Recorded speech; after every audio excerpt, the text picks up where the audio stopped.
Siku hiyo ya maandamano yasiyo na kikomo, yaani tarehe 9 Disemba 2025, wanaelekezana ambaye hajui kutumia silaha na hajapitia mafunzo siku hiyo asishike silaha, wawaachie waliopata mafunzo ya matumizi ya silaha, kwa maana rais, watu hawa wanazo silaha za kutimiza lengo lao ambalo wamekusudia. 2. Kupitia mitandao na klabu mbalimbali za mtandaoni wanahamasishana wahakikishe wanaisimamisha nchi ili kusiwe na shughuli yoyote itakayokuwa inaendelea. 3.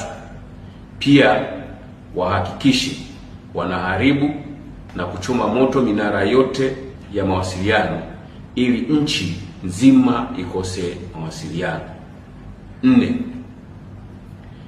Wanahamasishana wahakikishe bandari ya Dar es Salaam haifanyi kazi, kwani watafunga barabara zote za kuingia na kutoka bandarini. 5. Siku hiyo na kuendelea wanahamasishana wafunge barabara zote za kuingia na kutoka katika mipaka yetu au mipaka yote ili kuhakikisha hakuna anayetoka au kuingia nchini.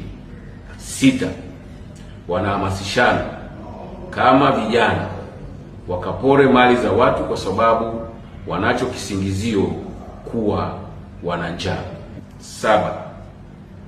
Uhamasishaji huo umekwenda mbali zaidi kwa kuhamasisha siku hiyo waende pia kwenye mahospitali ili kuzuia huduma kwa wagonjwa zisitolewe, kwani wakifanya hivyo nchi itasimama.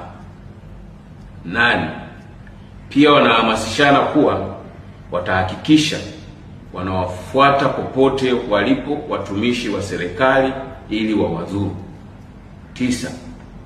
Wakati hayo yakiendelea, kwenye mitandao ya kijamii tumesikia matamko mbalimbali na wanaoyatoa wanasema wanaohamasisha na wanaohamasishwa wakiandamana siku hiyo tutawakuta wamekatana vichwa huko mitaani. 10. Wapo wengine wameapa na kutamka watakaoandamana wasifike kwenye mitaa yao, kwani watawashughulikia ipasavyo. 11.